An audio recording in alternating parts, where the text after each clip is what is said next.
Terima kasih Anda masih bersama Laporan Pemilu. Saya akan melanjutkan dialog dengan Mas Joko Purwanto, kader P3 yang memilih haluan berpindah mendukung Prabowo Subianto. Mas Joko, tadi saya sempat break. Nah, Mas Joko menyatakan bahwa kenapa kemudian perjuangan Mas Joko itu berpindah ke Prabowo Subianto itu kenapa? Tidak nurut sama partai, kenapa Mas? Pada saat partai politik itu mendukung calon presiden, wakil presiden, ataupun bahkan pileg, kata kunci utama adalah harus menang. Dalam kalkulasi sederhana hari ini, ya, keberadaan Prabowo satu putaran itu bukan pemikiran yang mustahil. Walaupun kemudian banyak praktisi, ya, yang kemudian tim survei mengatakan tidak mungkin dan segala macam. Yeah. Logika sederhana saja. Partai-partai besar berkumpul bersama Pak Prabowo. Walaupun kemudian seolah-olah dibuat bahwa keberadaan Pak Jokowi ada di belakang itu. Iya, karena semua biasanya kan melihat, tadi kan Mas Joko bilang partai-partai besar dan kelihatan angin sepertinya berpihak kepada Prabowo karena semakin banyak yang mendukung seperti itu, dan Mas Joko dianggap juga ikut-ikutan gitu ya, follow yang menang gitu ya, yang mungkin diprediksi menang, seperti itu kah Mas Joko? Sederhananya gini Mbak Eli, hidup itu pilihan, ya. Dan pada saat kita memilih sesuatu, pasti di balik pilihan itu ada sebuah konsekuensi. Jadi saya sudah sangat siap dengan apapun konsekuensi, di mana rasa saya menyatakan bahwa saya harus mendukung Bapak Prabowo sebagai pemimpin bangsa ke depan, menggantikan Pak Jokowi dengan program-program yang sudah dilakukan. Ya. Tidak mudah seorang Prabowo Subianto yang menjadi rival beratnya Pak Jokowi pada waktu itu 2 kali kalah loh.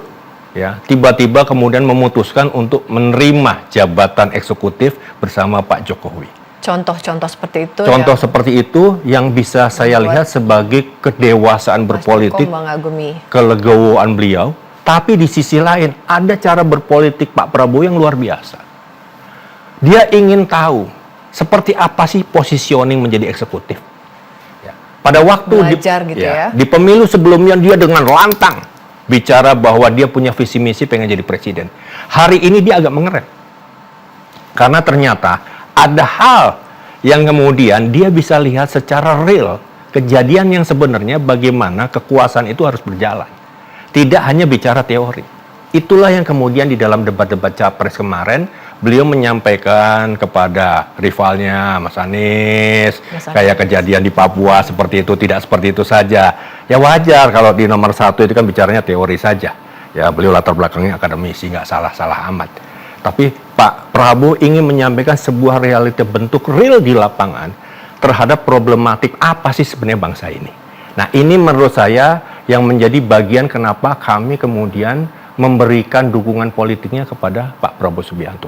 Banyak Mbak di lapangan hari ini. Sebentar lagi kami akan bergerak dan sudah berjalan di semua daerah, ya hampir seluruh Indonesia. Karena saya pernah jadi ketua umum Angkatan Muda Ka'bah, jadi basis massa saya masih kuat. Di Jawa Barat, Jawa Tengah, Jawa Timur, Makassar cukup di situ untuk lebih memparipurnakan. Walaupun Pak Prabowo tanpa kami pun, dia atau beliau sebenarnya sudah meyakini itu. Tapi dengan dukungan kami, insya Allah ini lebih memparipurnakan keberadaan berikutnya. Dan apa sih kemudian yang kami harapkan? Pasti itu pertanyaan-pertanyaan timbul. Kami hanya berharap bahwa partai P3 ke depan ini diberikan ruang independensi yang baik. Jangan kemudian terlalu sering diobok-obok. Ya. Ini bentuk daripada pembuktian bahwa sebelumnya partai P3 yang harus diambil dari Pak Soeharto Mono Arfa hasil muktamar kami di Makassar, tiba-tiba dipaksa diganti oleh seseorang yang sekarang sebagai pemimpin partai P3, itu karena harapan atau perintah dari penguasa yang namanya Pak Jokowi. Itu kan bohong, tidak terbukti. Hari ini ternyata kita nggak usah katakan Pak Jokowi ada di mana dukungan politiknya. Tapi setidak-tidaknya itu bisa membuktikan sebuah kebohongan-kebohongan besar. Nah, ini yang kemudian saya harus selamatkan partai P3 ini dari kelompok-kelompok seperti ini. Jadi partai P3 ini butuh figur yang bisa membawa partai ini menjadi besar kembali.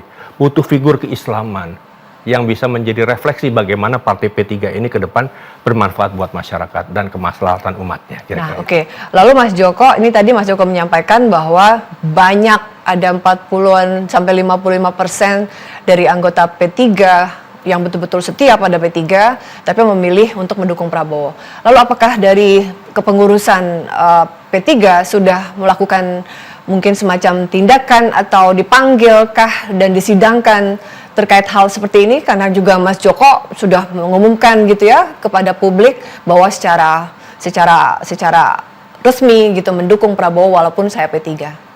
Secara prinsip saya hanya ingin mengatakan proses keberadaan daripada pemecatan saya sudah berjalan. Dan saya gugat di Petun. Belum ingkrah, Mbak. Ya, oleh karenanya saya tidak ingin mempertajam persoalan itu, tapi saya hanya ingin mewadahi. Ayo kepada seluruh keluarga besar Partai P3 yang ingin memberikan dukungan politiknya kepada Pak Prabowo, jangan malu-malu, jangan takut-takut. Ya, kalau sampai ada hal yang kemudian nanti berkaitan langsung dengan persoalan konsekuensi, insya Allah saya akan berdiri paling depan untuk membantu mereka semua. Ya, karena tadi kan mungkin Mas Joko menyampaikan bahwa Mas Joko secara posisi kenapa seberani ini, karena Mas Joko meyakini bahwa Mas Joko secara posisi kuat ya di dalam partai. Tapi tadi yang Mas Joko sampaikan akan siap backup, tapi mungkin ada yang mungkin tidak berani menyampaikan seperti yang tadi Mas Joko sampaikan. Nah, dalam nanti ketika bisa jadikah gitu ya, ketika nanti sudah pencoblosan atau apa, memilihnya tetap P3, tapi lalu presiden yang dipilih adalah Prabowo gitu, seperti itu ya Mas Joko ya? Saya selalu menengungkan di lapangan, ya, karena saya tadi sudah mengatakan apapun ceritanya sampai mati pun insya Allah saya P3. Oh, okay. Oleh karenanya saya mohon dengan hormat kepada seluruh keluarga besar P3 yang sebentar lagi kita akan menuju ke dalam proses pemilihan khususnya legislatif. Tolong tetap pilih P3. Tapi capresnya tolong Prabowo.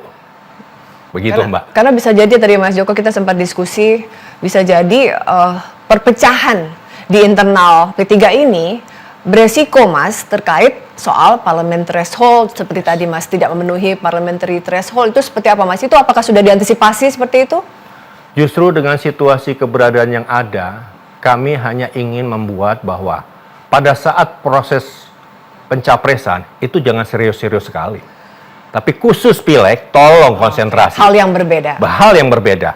Tolong pertahankan Partai P3 ini sebagai bagian yang pernah diikrarkan oleh para kiai ulama kita. Ya, jangan sampai kemudian harus hilang dari muka bumi. Jadi bagaimana pemilihan legislatif nanti kita harus lolos parliamentary threshold. Capresnya silakan. Toh kalau Pak Prabowo yang menang, terus efeknya buat siapa? Betul. Paling nanti kemudian bermanfaat kalau ada calon dari P3 yang ditanya sama beliau kalau beliau jadi presiden. Siapa Jokowi yang jadi menteri? Apakah setelah kemudian orang yang diberi kekuasaan itu juga akan memberikan manfaat buat partai? Saya kan belum lihat sampai hari ini.